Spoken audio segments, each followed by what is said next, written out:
Hello ka-OFWs! Ako po muli ang iyong manungsan na nagsasabing magandang umaga, magandang tanghali, at magandang gabi sa inyong lahat, lalong-lalo na sa mga katulad kong OFWs sa buong mundo.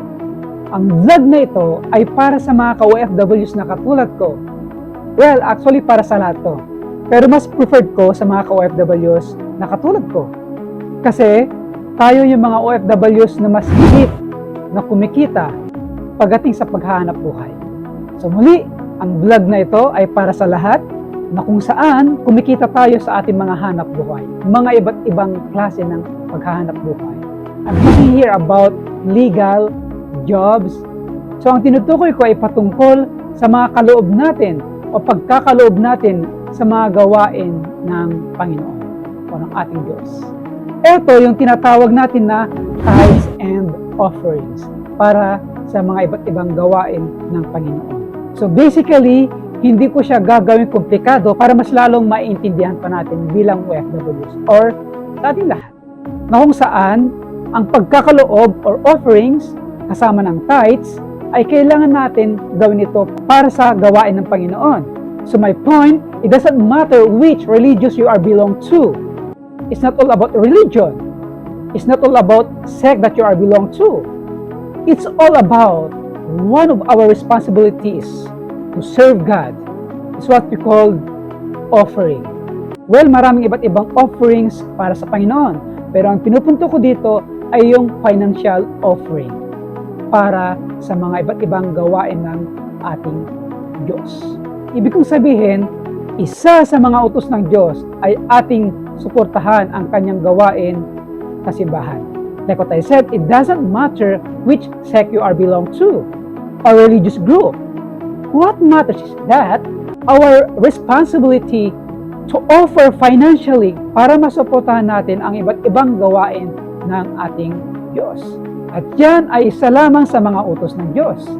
Malaki man or maliit ang kinikita mo, dapat lang na ikaw mismo ay magbigay ng iyong offerings, tithes and offerings, para sa mga gawain ng Diyos.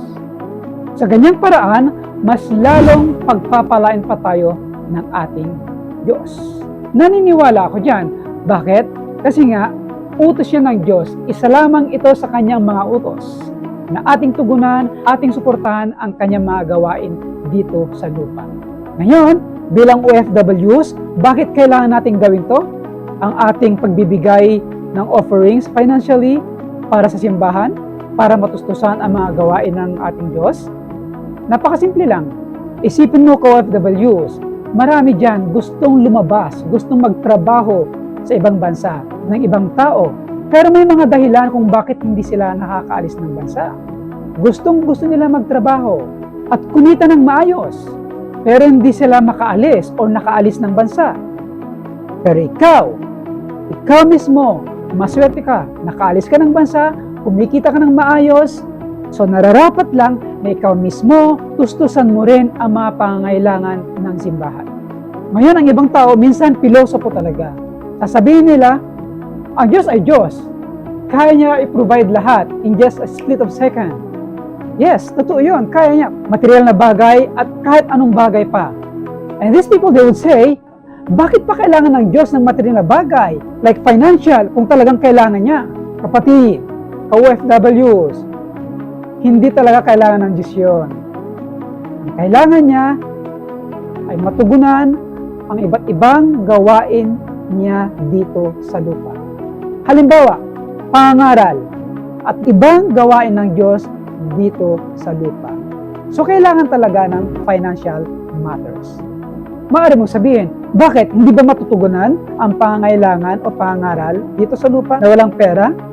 Naku, kung makitid ang utak mo, hindi ako makipag-diskusyon sa'yo. Nasa sa'yo na yon. Kung gusto mong alamin mo. Ayaw ko ng pilosopo. Alright, magbibigay ako ilan sa mga halimbawa nito. Una, medical mission. So may mga religious belief or religious sect na nagkakandak sila ng free medical mission. So yun yun. Saan ba nanggagaling yun? Siyempre, sa mga tao na kung saan nagbibigay sila ng tinatawag na offerings, na tinatawag na tithes, pagkakaloob financially. Ano pa? pagpapatayo ng mga bahay-sambahan. Sa kanyang paraan, mas lalong mamamaximize pa ang pagpapalaganap ng salita ng Diyos. Ngayon, pwede mong sabihin, pwede naman gumamit ng social media pwede naman personally. Yes, tama ka. But still, we need more physical churches to be built. At kailangan na kailangan yun.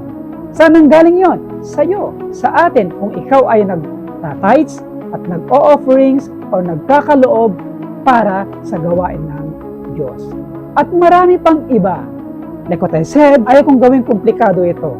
And I don't want to quote from the Bible or that are excerpted from the Bible, which actually one of our responsibilities. Muli, responsibilidad natin ito.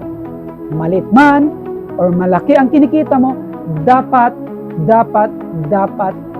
mo nang ibigay kung ano yung nararapat para sa gawain ng Panginoon. At isa lamang yan sa mga paraan para masubok ka ng Diyos kung gaano ka katapat sa Kanya.